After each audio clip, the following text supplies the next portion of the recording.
My name is Danielle Macha, and I'm the Kids Church Director of Calvary Chapel, Fort Worth. This is our playscape area, and we utilize it every service, so on Sundays and on Wednesdays, and then we even host birthday parties for our church members in this area. When we have new members, and the kids are obviously a little skeptical of being in a new facility, but when we walk by this playground, their eyes light up, and I look at them and I tell them, if you can stay in class, you get to play in there in just a little bit.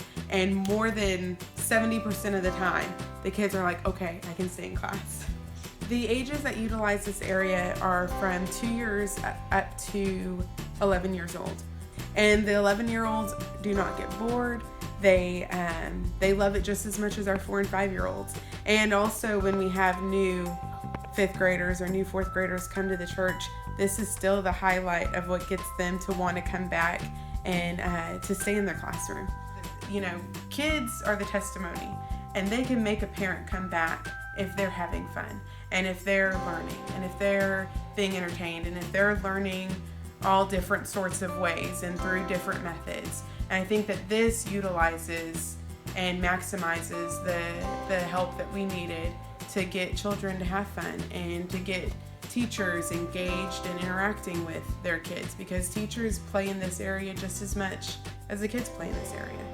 I think the best advice is, number one, be as specific as possible with whoever you're working with at Worlds of Wow, but also to make sure that you're doing it for growth, not to, this is what we need right now, because we did that.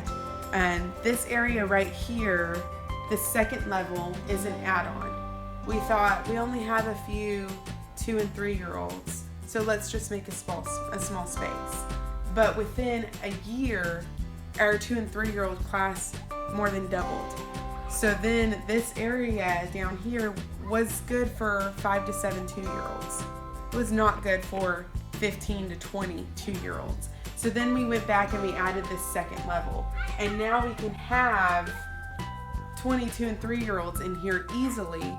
They aren't on top of each other, and I think that this was a no-brainer.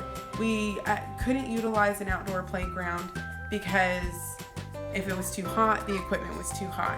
If it rained, then you couldn't get the kids outside. If it was too cold, then you'd have sick children running around. So we wanted something that was indoor, that was safe, that was structurally sound, and that we could maximize the amount of the space that we had. But also, we wanted to make sure that children from 2 to 11 would enjoy the same fun space.